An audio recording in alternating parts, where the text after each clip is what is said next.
the better way to looking to take and make reality our Olympic boxing. Rules, and there's an order, and the WBC is the WBC. I cannot compare to anybody else. And he signed a contract. He fought to fight for the WBC title. But you, the WBC, think that you better than everybody, don't you? So since you, the WBC, and you got the fucking green belt, which don't mean fucking shit. Terence Crawford has just faced a shocking setback in his career, as the WBA president has officially revoked his boxing license, a decision that comes only days after Crawford filed a massive $50 million lawsuit against the WBC, sending the boxing world into disbelief and raising serious questions about what comes next for the champion. He did not comply with the rules. Then he moves up to super middle and makes the fight of the century, beats Canelo, makes $50 million or around that. The WBC absolutely is not going to charge 3% of such an amount. What started as what seemed like a simple disagreement over sanctioning fees has now exploded into a full-blown confrontation between Terence Crawford and the most powerful forces in boxing, and this is no ordinary controversy, because Crawford's stand is being seen as a direct challenge to a system that has controlled the sport for decades, shaking boxing at its core and triggering an intense response. With Mauricio Suleiman firing back publicly, Ryan Garcia calling Crawford cowardly, Eddie Hearn likening the situation to someone refusing to pay a restaurant bill, and Tim Bradley arguing that this has never truly been about money but about something far bigger, power and control, which raises the question of how one lawsuit could spiral so quickly into Crawford being effectively shut out by the very organizations that once celebrated his greatness. I'm paying your ass shit. Fuck you talking about pay you $300,000. What makes you so motherfucking better than any other sanctioned bodies, huh? Just weeks ago, Terence Crawford, the undefeated welterweight champion and widely regarded as one of the best pound-for-pound fighters in boxing, stunned the sport by filing a $50 million lawsuit against the WBC, accusing the organization of corruption, favoritism, and unfair ranking decisions after they stripped him of his title. A conflict that began when Crawford refused to pay WBC sanctioning fees following his blockbuster fight with Canelo Alvarez, leading the organization to strike his name from the rankings altogether. We made a very clear 0.6%, which is $300,000, with $225,000 going to the Jose Sulaiman Boxers Fund, which is to help former fighters in need. Crawford refused to back down and responded by taking the fight to court, saying he was being punished for telling the truth. But what happened next shocked the boxing world even more, because just days after the lawsuit, WBA officials stepped in and revoked his boxing license, pointing to disciplinary issues and violations of fighter conduct, which in simple terms means Crawford's battle with the WBC may have directly cost him his position with the WBA, a decision many believe was nothing more than retaliation, and to those who control the sport, Crawford's defiance was not seen as courage but as an unforgivable challenge, with WBC President Mauricio Suleiman once again stepping forward to defend the system. And there's an order, and the WBC is the WBC. I cannot compare to anybody else. And he signed a contract. He fought to fight for the WBC title. He fought to fight for the undisputed title. He knows the rules. He does not want to abide by the rules. It's okay. He can go other ways. When questioned about Crawford's growing pushback, Mauricio Suleiman stood firm and made his position clear, saying there are established rules and a system that must be respected, explaining that Crawford signed a contract, competed for a WBC title, and fully understood the regulations, but chose not to follow them, adding that if a fighter doesn't want to comply, he is free to take a different path. And from Suleiman's perspective, this lawsuit is not about fairness at all, but about a boxer refusing to operate under the same rules everyone else accepts, though he attempted to soften the message by insisting there were no personal issues, even mentioning that they signed a cardboard poster for Crawford at a convention and wished him well. I talk to everybody. I have no hard feelings to anyone. We ended up the convention with the WBC Cares initiative. We had a very nice cardboard of champions, including Terence, and we all signed a nice cardboard signature of Terence Crawford. We're going to send it to him, wishing him the best. If the path crosses again, perfect. On the surface, the message sounded calm and respectful, almost forgiving, but behind closed doors Crawford's boxing license was quietly put on ice, and while the WBC spoke publicly about order and protocol, insiders within the sport began whispering that the major sanctioning bodies were working together behind the scenes to slowly push Crawford out. And it was at that moment when more figures from across the boxing world started speaking up, with some standing firmly in Crawford's corner, while others completely turned their backs on him. Say Crawford should have talked his talk before when he needed him. He wasn't talking like this. Now that he got the money, the cash, now I don't need WC to get me an opportunity. Now I'm gonna say, yo, fuck y'all, blah blah blah. To me, that's a little cowardice, on his part. But guess what? Only thing I don't agree with is why is it 330,000? That's what I don't like that amount.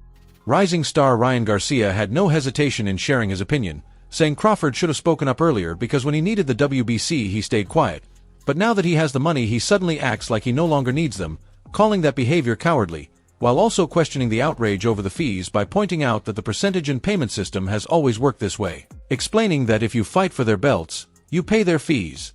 And for Ryan this wasn't just about money but about principle, making it clear that if Crawford wanted the honor of being recognized as undisputed, he should have respected the same structure that helped build his legacy, framing it as a generational clash between one fighter defending the system that shaped him and another trying to challenge it, until a retired champion entered the conversation with a very different perspective that left fans stunned. You already know the damn rest, eh? Oh, this Terence Crawford is going on. But they all missing it. He missing it too. This ain't about no damn WBC. Boxing analyst and former champion Tim Desert Storm Bradley didn't hold back, saying bluntly that this isn't really about the WBC at all, but about Hamza Shiraz and the organization finding a way for him to claim the title without having to face Crawford. I'm gonna keep the buck with you. Oh, I want y'all to think, man. I told y'all, this is the channel to make y'all think. This about Hamza Shiraz. Bradley argued that the sanctioning bodies weren't really disciplining Crawford for missing fees, but were instead making room for their own fighters, pointing out a connection many fans had missed. Hamza Shiraz, a rising star with influential backers, suddenly got fast-tracked for a title shot right after Crawford was stripped, leaving Bradley to warn people to consider whose fighter Shiraz really was. It's about him getting a strap. That's what this is about. Whose guy is that? Who guy is that? Think about it. That's what this is about. It ain't about the money. This is politics, Bradley said, emphasizing that it's about power, not principle, sparking speculation that Crawford's punishment was less about money and more about controlling which fighters advance and which get pushed aside, while on the practical side, promoter Eddie Hearn weighed in with one of the most memorable analogies of the entire saga. What he did is a little bit like going out to a restaurant, having all the best caviar and lobsters, and the bill comes and you go, I ain't paying that, and you just walk out. Eddie Hearn, famous for his blunt style and business-first approach, put it simply, it's like going to a restaurant, ordering the finest caviar and lobster, and then refusing to pay the bill, adding that if you want to be undisputed and claim that belt, you can't take the rewards without following the rules. Enjoying the meal but skipping payment isn't allowed. You sat down at the table, you wanted to eat all the good stuff, you got to pay your dues and you got to pay your bill. Now what he will say in answer to that is, yeah, but the bill was too much. It's like, no, the rules are their rules. They can actually inflict a 3%. Hearn did recognize Crawford's point that the sanctioning fees were high, but stressed that rules exist for a reason, noting that the WBC had even lowered the typical 3% fee to under 1%, meaning Crawford's total came closer to $300,000, far from the millions he claimed. Sanction fee across your whole purse. What Maurizio's saying is, no, what we did, it actually worked out at 0.06 or 9 or whatever it was. But Terence is looking at it going, well, it's 300,000. But it does. You wanted the opportunity to call yourself an undisputed. For Hearn, this was never corruption. It was just the price of prestige. But for Crawford, it proved the system was stacked against fighters who dared to challenge it, and that leads to the bigger picture. This battle has never been about money, it's about control over boxing's future. With his WBA license revoked, Crawford is now effectively shut out from competing under any major sanctioning body. He isn't officially banned, but his name has disappeared from the rankings, and without that recognition, no promoter can legally arrange his next fight under standard sanctioning rules, leaving him blacklisted and exiled from the very system he once helped define. And it is just regrettable. Not even a thank you or I'm sorry, taking a different route, no response. I wish him the best. But this is not. The WBC is huge, it's great, it's about greatness, and I'm relieved, to tell you the truth. Insiders see this as retaliation for Crawford's $50 million lawsuit, a stark warning to any fighter thinking of following his path, which for Crawford means no sanctioned fights, no title defenses, and no paydays under the WBA's control, a form of erasure driven not by performance but by politics. Yet, the irony is that while the system thinks it silenced him, this may be the moment Crawford's voice grows even stronger, sparking a long-standing debate. Should fighters be forced to pay sanctioning bodies that already profit from their names, or is it finally time for boxing to embrace transparency? You don't have to be a fucking rocket scientist to see what's going on with all these guys. They're all these guys that are crying the loudest are the fucking problems. They're the problem, every one of these guys.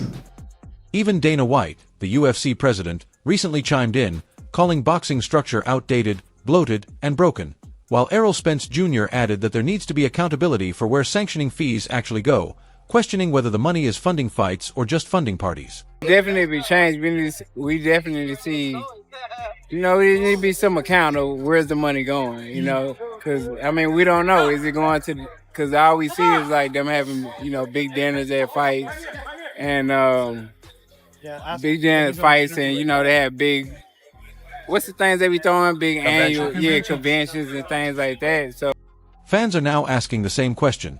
If fighters like Crawford can be stripped, sued, and silenced for speaking up, who truly controls boxing?